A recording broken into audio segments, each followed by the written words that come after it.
Hello, thank you for joining us today and welcome to today's ESHA Research webinar. Today we're going to look at the top Genesis R&D food user questions. As always, joined by Alicia. My name is Ben. We're going to go ahead and get into that topic, but first, a little bit of introductory information as we always do. ESHA Research was established in 1981. It's one of the very first nutrition software solutions. Today we have a number of solutions, including the Genesis R&D Food Program, which is what we're going to focus on today, Genesis R&D Supplements, Food Processor, Consulting Services, a lot of other services like databases as well. Like I said, we're going to be looking at the Genesis R&D Food Program today, which was released in 1991 and is designed to help users manage processes, overcome industry challenges, and meet federal requirements. You can do things like nutrition labels, product development, menu analysis, reporting, and that regulatory compliance.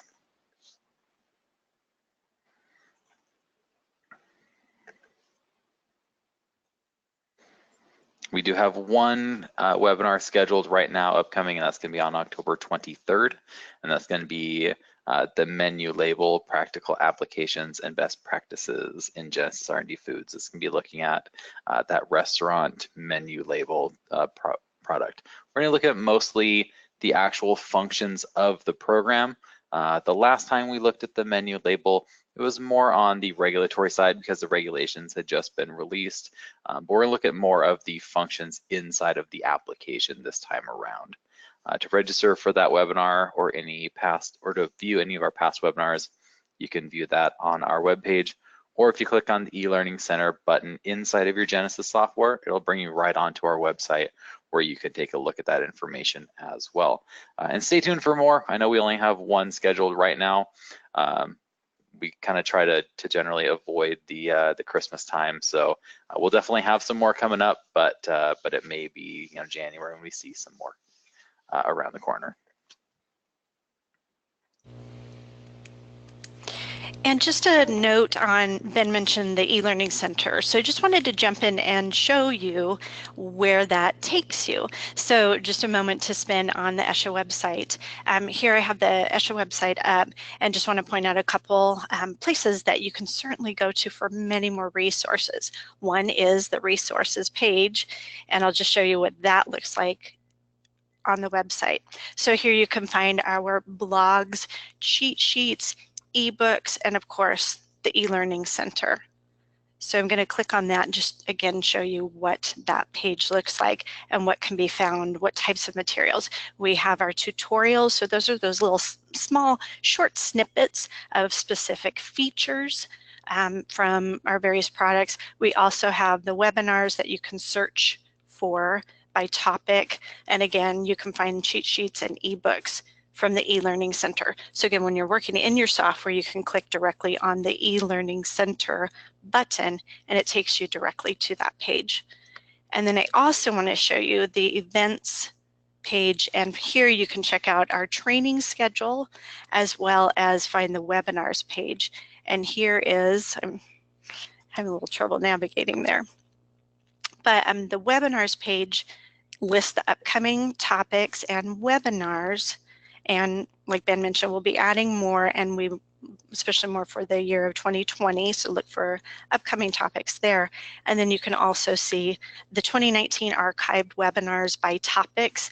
Most recently, we presented a webinar on PDCAS, calculating PDCAS.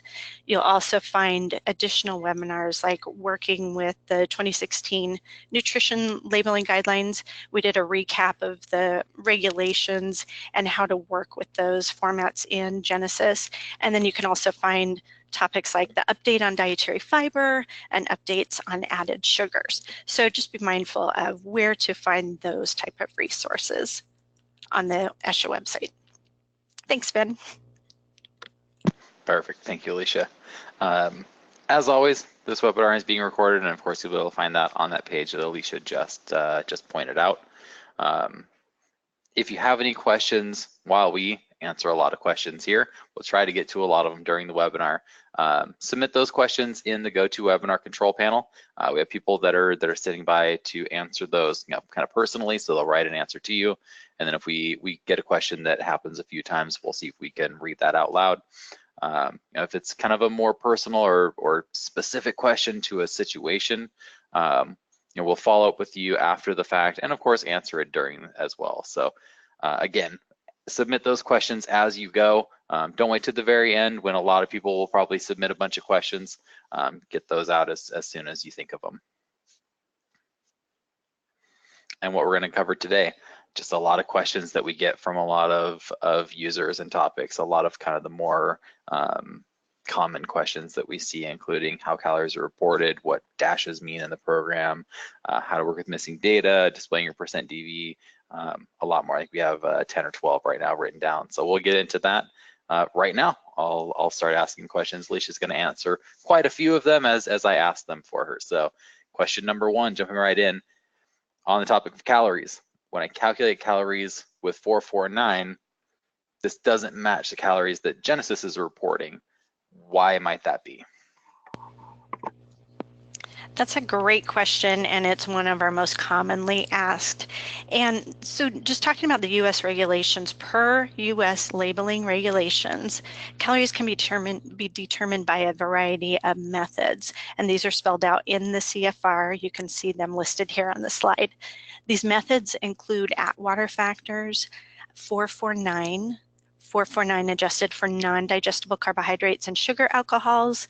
You can use specific FDA-approved factors, BOM calorimetry, and you can see the specific factors listed for sugar alcohols. So those are already FDA-approved alternative factors.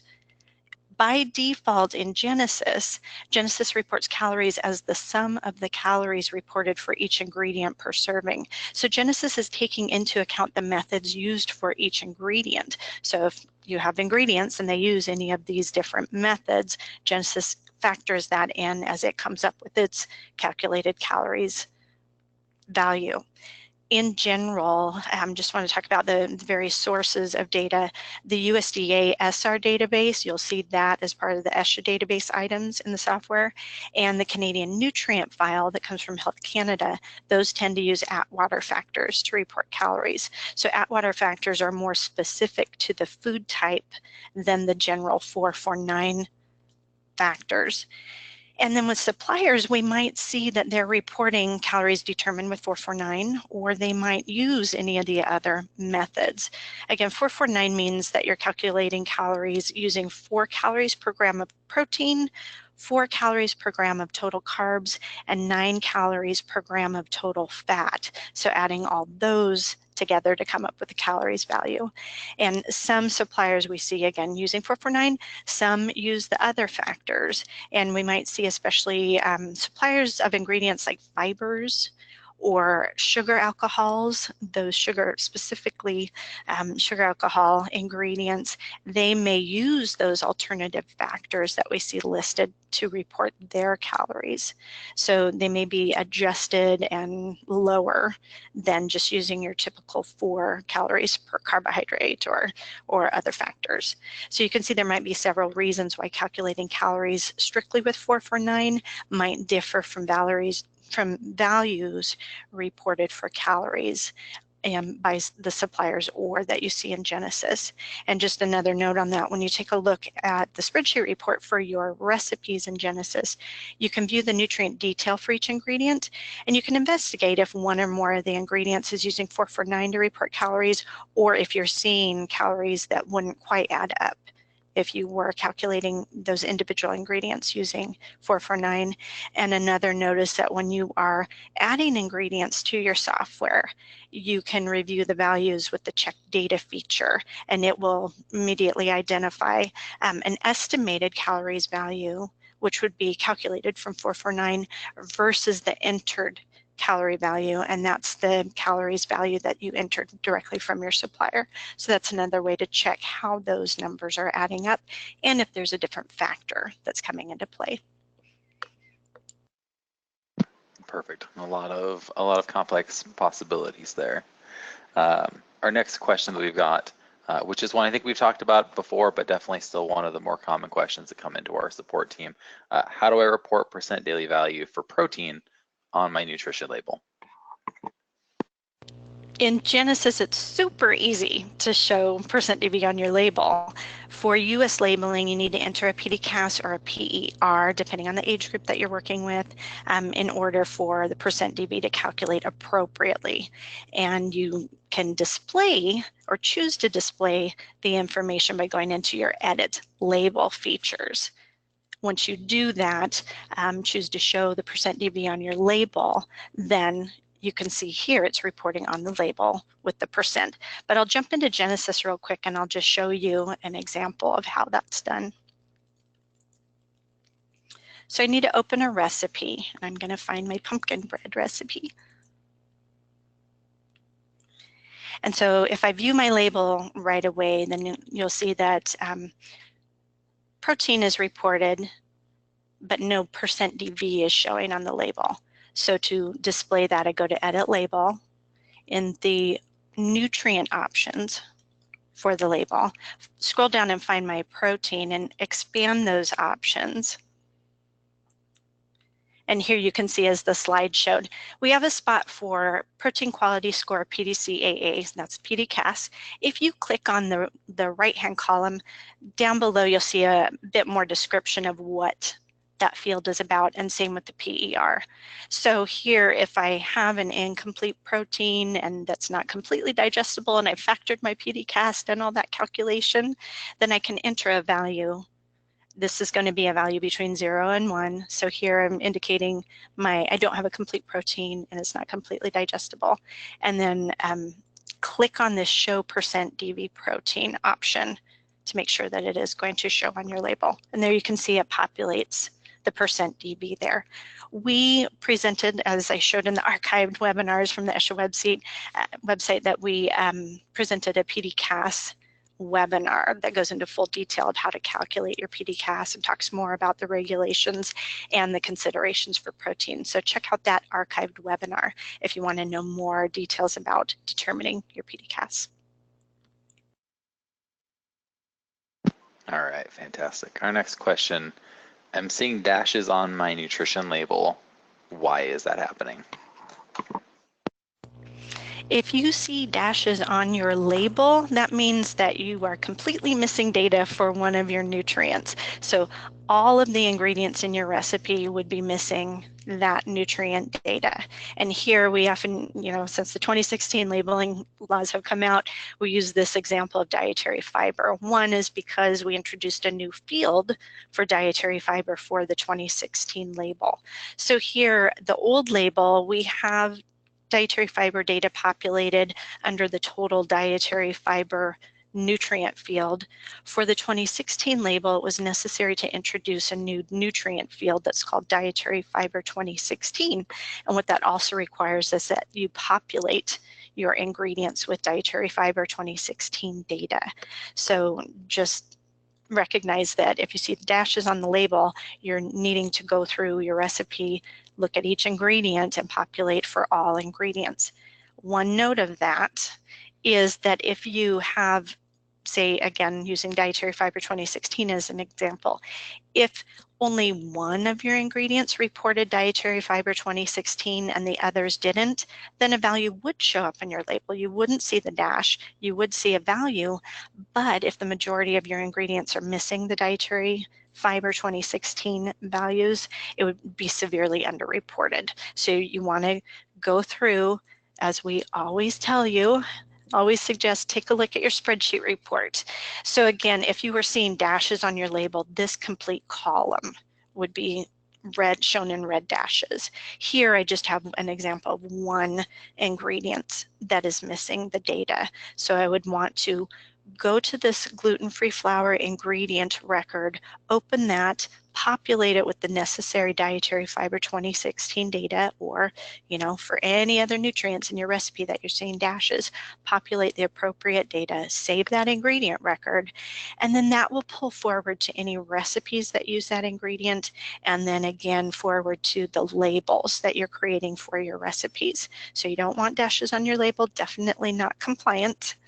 But then again, you always want to take a look at your spreadsheet report and fill in the missing blanks.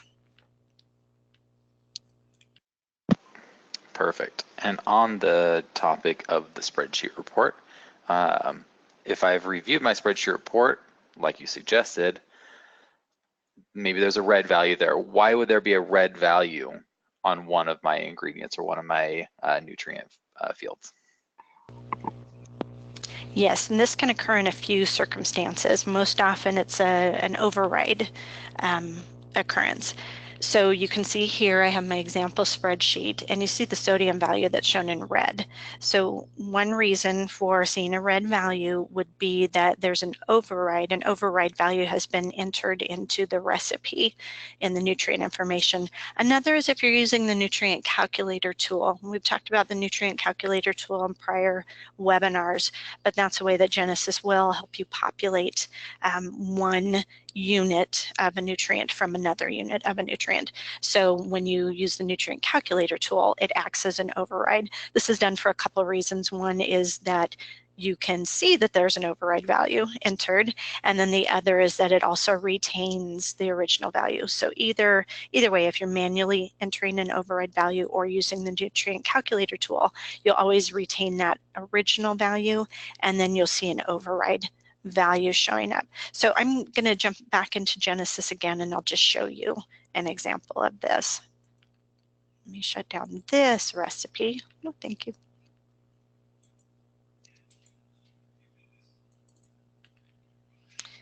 And I have my recipe here.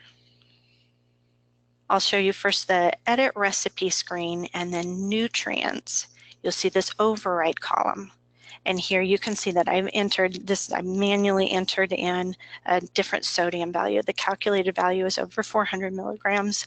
Maybe I obtained lab analysis. I sent my product out to a lab and I obtained a sodium value for this product. And so from those lab values, I've entered in 350 milligrams per serving for this product. And so how that results, let me show you the spreadsheet report and find my sodium. So here, that's where that red value or indicating that override value for sodium is showing up. And then just one other thing, if you obtain lab values and you're entering those in as overrides in Genesis, it is best practice to make note of that. So I certainly want to include that documentation in my recipe record by adding a note in here saying where it came from, where that value came from, and why I used that override. All right, fantastic.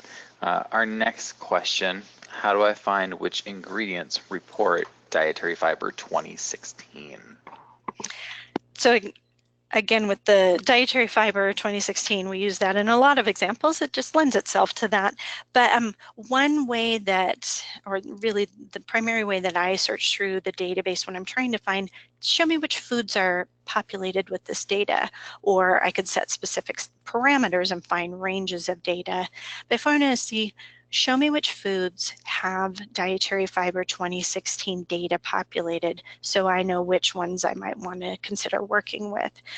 We've mentioned before that the ESHA database is being populated with Dietary Fiber 2016 data. It's an ongoing process. So let me jump back into Genesis again, and I can show you just a quick search. So you can do this from any of the search fields. I'm just going to go to Open, Ingredients, and I have my search, kind of generic search field here. If I press the F5 button, oh, it's not working here.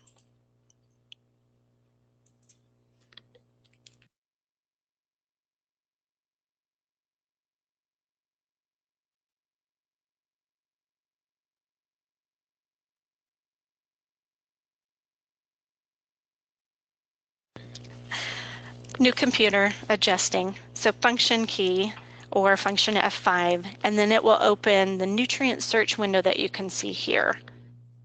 And it's going to give you a few fields to select from. So first is select your nutrient. You can choose up to 3. In this case, I'm going to look for Dietary Fiber 2016. I've selected it, press OK.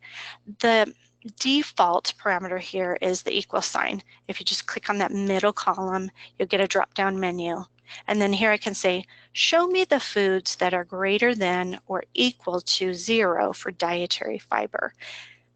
If I want to see all foods, I would eliminate this limit, delete that limit there. Another thing I can do is narrow my search by a certain term. Just for today's purposes, I'm not going to remove the limit, or the search could take a little longer. And then if I search, it's going to search through the entire database, including the ESH database, as well as foods that you have added, ingredients that you've added. Here it's showing me it stopped after 1,000 items because I included that limit. But again, the F5 or the nutrient search is pulling up. It does report the information per whatever amount you added your ingredient at the time that you were adding it. So we have a lot of items that are per 100 grams. Some are per serving size, which may be a very small amount, but you get the idea here that it pulls up here are ingredients reporting dietary fiber 2016, whether it's 0 or an amount. And by clicking on the column headers, it will sort the information, ascending or descending.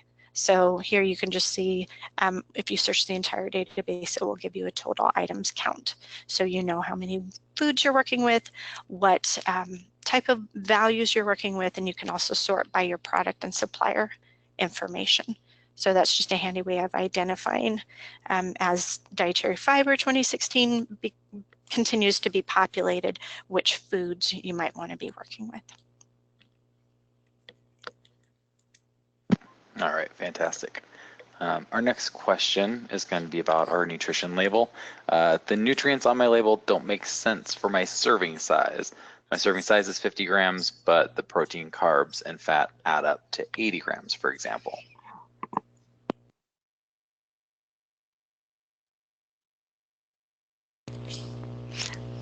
When this question comes up, the most common culprit is that the user has edited the serving size in the edit label information and not using the edit recipe serving size information. So this slide, I can just show you a couple of fields here. So when you work with the label, an edit label, the label settings, in this general section, the very first section of the label settings, we have serving size. And when you expand that, you have these options, the English, French, Spanish options, and a few more. This right-hand column is a text field. I can type in anything I want there, including gram weight.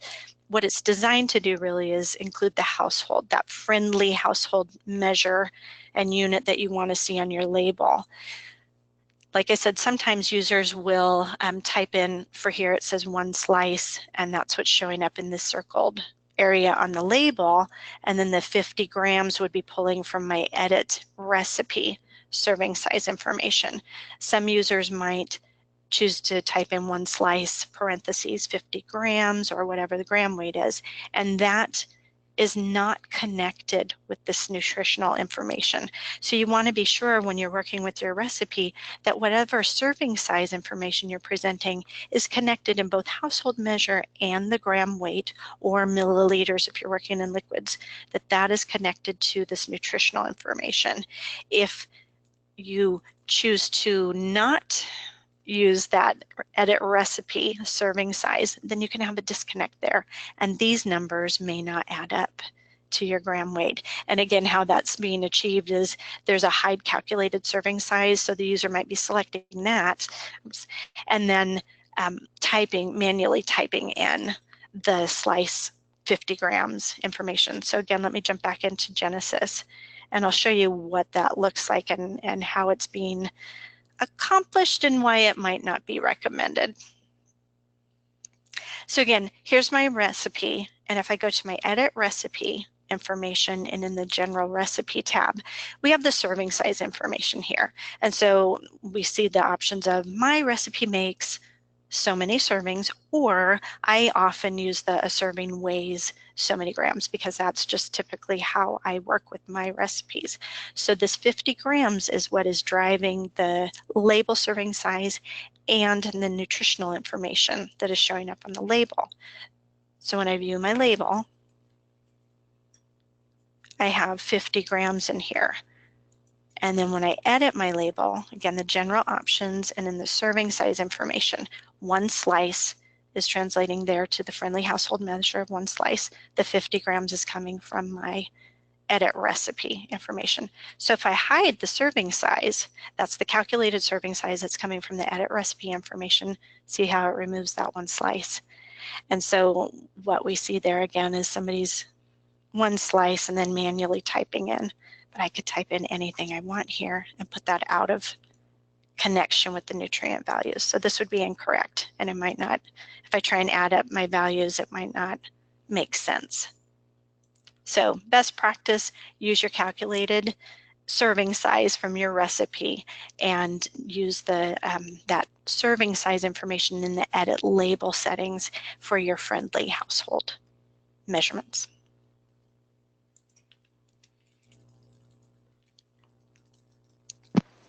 Perfect. Our next question is, we have a wide label and the information is cramped or cut off. How do we widen our nutrition label? So this question came from a very specific example, and I'm showing that here, but it's a good reminder of some of the general settings in Genesis. And here's what the label looked like, or kind of a version of that question. The label was too narrow for all of the information that needed to appear, so it was cutting off some of the words and overlapping some.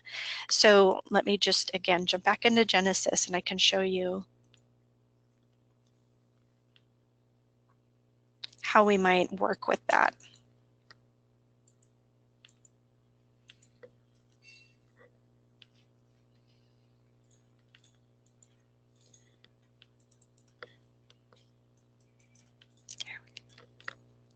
So we have a brownie mix, and this label they wanted in a bilingual English and Spanish.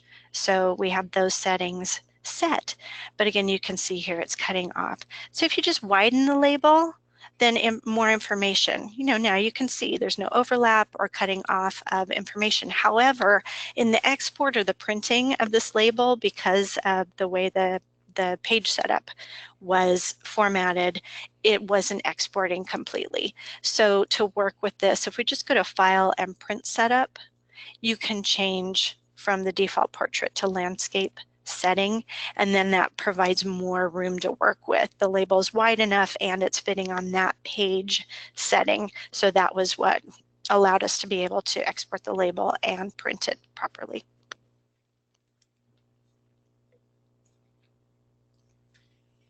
All right, we got our next question here. Can I create a label for a single ingredient sugar product based on the draft guidance that has the added sugars line removed and the footnote at the bottom of the label? And yes, you can. And we covered this, I believe, in the last Genesis update. It's been talked about before, and we have tutorials and more information blogged about this particular topic. But again, with the FDA draft guidance that address single ingredient sugar products, so things like honey, maple syrup, a bag of white sugar, the labeling was updated to allow for additional presentation of the added sugars information. So here you can see that with the option, the added sugars text can be removed per the draft guidance. The percent remains, a dagger is added to the percent DB information, and then a footnote relating to the dagger symbol is inserted at the bottom within the nutrition facts label at the bottom there, that it helps explain the added sugars information. And so that can be done within Genesis. And I'll just show you that again, what it looks like working with those settings in the label. And that was released as a patch not too long ago with version 11.7. So if I view my label just by the default setting and by the 2016 regulations, we have the added sugars information presented as the total sugars, and then it includes the same amount of added sugars for this product. We go to Edit Label and Format Options, scroll down, and we have some additional options for added sugars. One of these was covered again with the added sugars webinar earlier this year for items like cranberry juices. And then here, if we just select this show single ingredient symbol and footnote this would be for products like honey, sugar, maple syrup, then that switches the label to the proper formatting that's allowed in the draft guidance.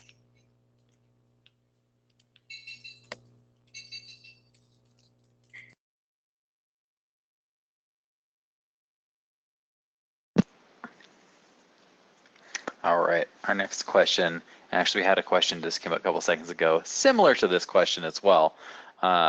The question that we had was, how do we create labels for Canada, or we need to create labels for Canada, how do we do that? The question that we just had someone ask a second ago was, how do I show a label as a linear label? So somewhat similar, and then the settings are pretty close to each other, so we can kind of address both of those at the same time. Sure, we'll piggyback those off of each other. So for Canadian labels, yes, we have several different labeling modules available for Genesis, and these include US, Canada, Mexico, and EU. And depending on your license, you may have access to all of those or some of those, or you want to check that out. And you can take a look at which regulations you have access to in Genesis in the edit label settings. Here I have shown just a bit of what the Canadian label should look like. We do have the 2003 and the 2016 options.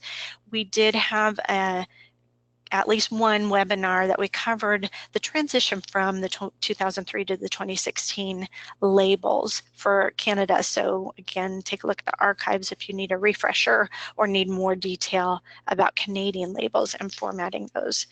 But I can show you where those settings are, and again, the linear label in Genesis. So open my recipe here and view my label. So here, my default is set to a US label format. If you are in Canada or if you're primarily working with Canadian labels, you can set your preferences to default to the Canadian formats. But go to Edit Label, and in the General, the Regulation. If you click on the drop-down menu, you will see those available to you. If your license includes the Canadian module, you'll see that in black text. If you don't have access to a specific module, labeling module, you'll see the text, but it'll be presented in gray, I believe. So if you need that module, just contact our sales team to add that to your license. Typically, it's just a matter of getting a new serial key or updating the cloud access, and you'll be ready to go with those new regulations. So here I can switch to Canada, and this will change my label format to the proper Canadian formatting that I need. But again, this would not be a compliant label. I would need to add a bit more information. So one of the things I'll just quickly show you is I want to show bilingual. So I can do that, mark show bilingual. It updates my Canadian label format to a bilingual format, and then I can work with my serving size. Just like we do with the US label format or other settings, you can work with the serving size information, format options. There are nutrient options to add voluntary nutrients and work with the other nutrients that you want displayed on your label. And then here within the style of the label, you have that standard vertical, the tabular, which is the horizontal format, or you can switch it to a linear format. So that's just in that general edit label, and style is where you find those other styles of labels to help you fit the information you need on your packaging. So Canadian labeling and linear. Perfect, thank you so much. Our next question, can you explain the draft guidance for allulose? Yes, so in April of 2019, the FDA published draft guidance for allulose. And they mentioned they intend to exercise enforcement discretion, which means they would consider it okay to exclude the grams of allulose from the declared total sugars and added sugars. So allulose would not count towards total sugars and added sugars. and allows you to use the factor of 0.4 calories per gram of allulose when calculating calories. So that goes back to our first question, the idea of using alternate factors when calculating calories. So this is an FDA approved alternative factor to come up with your calories value from allulose. And then allulose will continue to count and be declared as total carbs for your label. So allulose would count towards the carbs, but it wouldn't count towards total sugars and added sugars. So those are the allowances that the FDA draft guidance provides. Perfect. And on the topic of FDA guidance, can you explain the FDA guidance on nutrient conversions as well? Yes, and again, more guidance from the FDA. In August, the FDA published guidance regarding the factors used for converting nutrients from one unit to another. So with the 2016 labeling updates, we saw a change in many of the units that are used to report the nutrients that we see on the labels. With the guidance, the FDA provides statements on their current thinking of the specific factors used when calculating one unit from the old labeling standard or the old unit used to the 2016 unit. And some of the conversion factors use different conversion or considerations depending on the source of the unit. So you might have some occurring naturally occurring sources versus synthetic sources of these nutrients, and the FDA spelled out those conversion factors that we should be using or that they suggest we should use when converting one unit to the other. And you can see the list here of folate went from micrograms to micrograms DFE or dietary folate equivalents. Niacin went from being reported in milligrams to milligrams of niacin equivalents. Vitamin A was reported in IUs or international units. It's now reported in micrograms, and we factor that as micrograms of RAE or retinol activity equivalents. Vitamin D went from IU to micrograms. That one's an easier conversion. It's just a straight mathematical conversion. And vitamin E went from IU to milligrams of alpha tocopherol. So again, there are various conversion factors that have to be considered for vitamins A, vitamins E, and folate, depending on if the source is naturally occurring from food, if it's supplemental, or if it's a synthetic form. So you can read all about that in the guidance. It's really spelled out quite clearly, and the FDA provided example calculations. So it's a great document to have for reference. Perfect. And it looks like we have one more question that we had kind of started off as. And this question is, we've had some changes to our personnel. What do we need to do to update our ESHA license and user access? And a bit of that depends on your licensing, but overall, contact our sales team.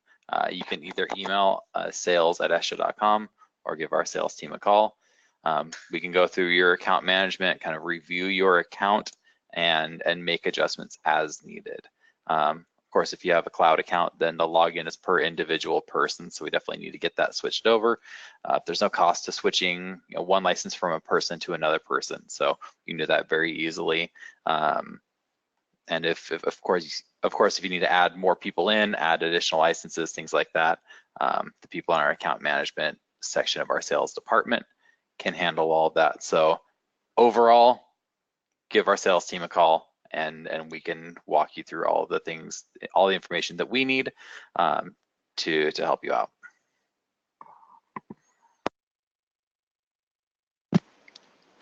All right, if you feel like me and you feel like you need a little bit more training, because a lot of these questions were very helpful, but certainly scratching the surface on a lot of the questions that some of us may have, we do have training coming up.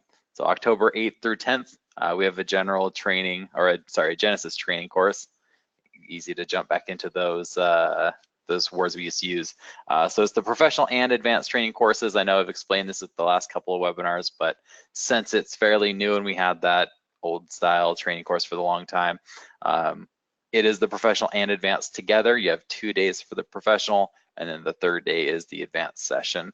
And if you want to attend just one or the other, you have that option as well. Same with November 5th through 7th. Both of those are in our Oak Brook, Illinois training facility. And then we have a menu label Genesis training, so more on the restaurant side of things coming up, and that's going to be in Miami, December 4th and 5th. So it's just 2 days, not the full 3 days that the other ones have. But again, it goes more into the menu labeling requirements and features in Genesis for those new menu labeling laws that went into effect last year. If you want any information on those, or if you'd like to sign up, you can go to our website to look at the training schedule, or you can give our consulting and training team a call, and they can get you signed up and answer any questions you might have about training. We have a few other questions that did come in, so we'll address some of those. If we don't get to your questions, give us a call, shoot us an email. You can look at our helpful resources as well. I know Alicia went through a lot of those, the Learning Center, the past webinars, the past blogs, all that sort of information. So a lot of that is available on our website. You can check out our LinkedIn page as well. And of course, we always have our newsletters that go out that can that answer a lot of questions too. So getting into a couple of questions that came in. The first one, how do we export as a vector file for more of a graphic artist type file? And for that, you're gonna go into the view label report that Alicia's looked at a number of times that has that nutrition label, ingredient statement, this one right here that we're looking at here. And if you just right click inside of the report, there's an option for print as vector. So you just click print as vector and create a vector PDF file for you. All right, our next question that we have here, how do I create a dual column label for the 200 to 300% of rack rule for the new US regulations? I'll let Alicia explain that one. Sure, let me demonstrate that again with a recipe that we have in here. So with the 2016 regulations, one of the updates was that if you have a product that is packaged and the serving or the container size falls between 200 to 300% of the rack, that you must include a dual column label, one column showing the serving size and one column showing the container information or the nutrient information per container. So if I just have my standard label up, I've set my serving size, it's 245 grams per serving. And in my general edit label settings, again, I would start out by adding my helpful, friendly serving size information, and then I could add in my servings per container. And here, because of my container size, I'll just update that and show you. So I'm updating that. Now I'm having a container that has about 2 servings per container. So it's falling in between 200 and 300%. That's what I know about the container size. So for my label, rather than the standard nutrition facts panel, I can click the label settings, choose the dual column. And again, I'll show you what that looks like. Just by selecting my dual column, it's automatically putting in some formatting here that I can work with. When I want to update the information that I need within the label itself, I already had this populated, but I'll just show you how I got the information on my label. So I have a can, and the full can is 463 grams. So again, falling in that 200 to 300% of the rack serving size. And so these settings down here for the dual column, I can choose to edit my first column heading. I can choose to edit the second column heading, and that's what I've done here. The default would be per container, or I can choose to edit that heading and include whatever I want. In my case, my example, I had 1 can, but the default would be per container. So that's where you're just taking one recipe you've created and you're creating that dual column label to address the 200 to 300% labeling regulations that are required now.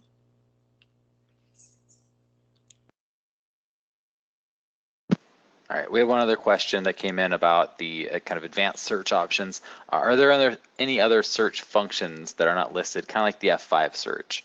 And yes, there are a few other kind of F button searches. If you click on the search button inside of the recipe, it'll pull open a drop-down menu Alicia, if you want to kind of pull that open right now, just click on search and it pulls down the drop down.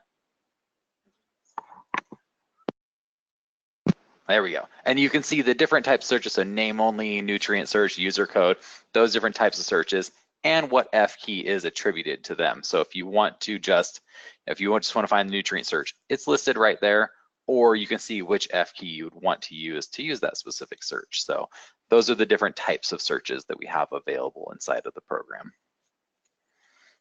All right, our next question that we brought in here, can I attach two different nutrition panels to one product, like an EU and a US label, different serving sizes, including different nutrients, things like that? And yes, for that, we've covered this in another webinar, but for that you would want to use the advanced label settings. So if you have one recipe, if you were just, kind of the basic steps of working with a recipe and wanting to create different labels, what we don't want you doing is opening that one recipe and then having to switch back and forth between your label formats within the recipe settings.